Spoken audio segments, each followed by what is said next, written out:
Pada tahun 1928, seorang arsitek Jerman bernama Hermann Sorgel mengusulkan sebuah gagasan ambisius bernama Atlantropa.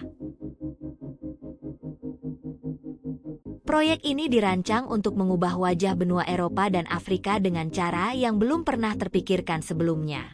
Sorgel membayangkan dunia di mana Laut Mediterania yang kita kenal sebagai salah satu laut terbesar dan terpenting di dunia dikuras, hingga sebagian besar wilayahnya menjadi daratan baru. Bayangkan, Lautan Biru yang menjadi pusat peradaban dunia selama ribuan tahun berubah menjadi dua cekungan besar dengan level air yang jauh lebih rendah dari kondisi sekarang.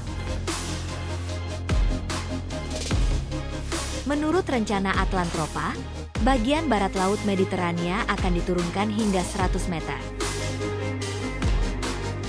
Sementara bagian timur akan diturunkan sebanyak 200 meter. Proyek ini akan dilakukan dengan membangun serangkaian bendungan raksasa yang mengatur aliran air dari Samudra Atlantik ke Laut Mediterania, termasuk bendungan besar di Selat Gibraltar. Sorgel memperkirakan bahwa proyek ini akan menghasilkan daratan baru seluas lebih dari 660.000 km persegi area, yang setara dengan beberapa negara Eropa digabungkan. Daratan ini akan dimanfaatkan untuk pemukiman manusia, pertanian, dan infrastruktur baru yang akan menghubungkan benua Eropa dan Afrika secara fisik.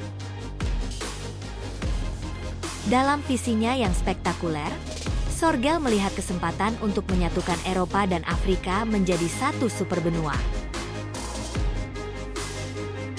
Bendungan-bendungan tambahan akan dibangun di Dardanella dan antara Sisilia dengan Tunisia, menciptakan pembangkit listrik tenaga air terbesar yang pernah ada.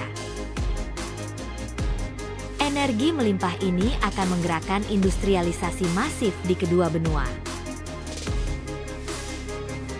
Di tanah reklamasi yang baru, jutaan penduduk Eropa dapat membangun kehidupan baru, menciptakan koloni-koloni pertanian yang subur di bekas dasar laut.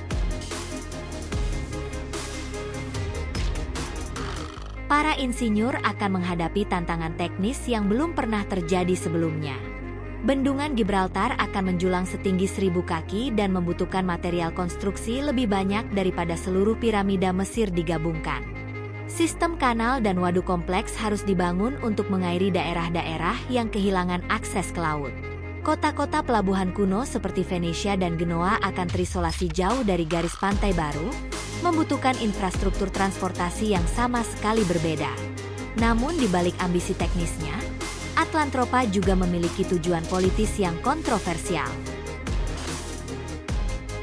Sorgel percaya proyek ini akan mencegah perang masa depan dengan memberikan ruang hidup bagi bangsa-bangsa Eropa dan menciptakan ketergantungan ekonomi antara kedua benua. Dia mengabaikan hak dan kepentingan penduduk Afrika, memandang benua itu semata-mata sebagai sumber daya yang dapat dieksploitasi. Rencana kolonisasi massalnya mencerminkan mentalitas imperialis yang masih kuat di era tersebut.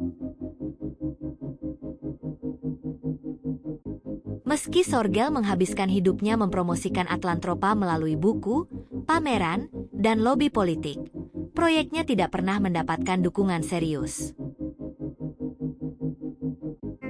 Para ilmuwan memperingatkan dampak terhadap iklim dan ekosistem. Perubahan drastis pada sirkulasi air Mediterania dapat mengubah pola cuaca di seluruh Eropa. Spesies laut akan punah massal, sementara deposit garam di dasar laut yang terekspos dapat mencemari tanah pertanian. Kota-kota pesisir yang telah ada selama ribuan tahun harus beradaptasi atau ditinggalkan. Ketika Sorgel meninggal dalam kecelakaan sepeda pada 1952, mimpi Atlantropa ikut terkubur bersamanya. Dari sini, kita bisa melihat bahwa ide pengurasan laut sudah ada sejak dulu. Kemungkinan untuk membuat proyek serupa yang lebih besar di masa depan sangat terbuka. Jadi, bagaimana menurut kalian? Apakah rencana menguras laut ini bisa terwujud di masa depan?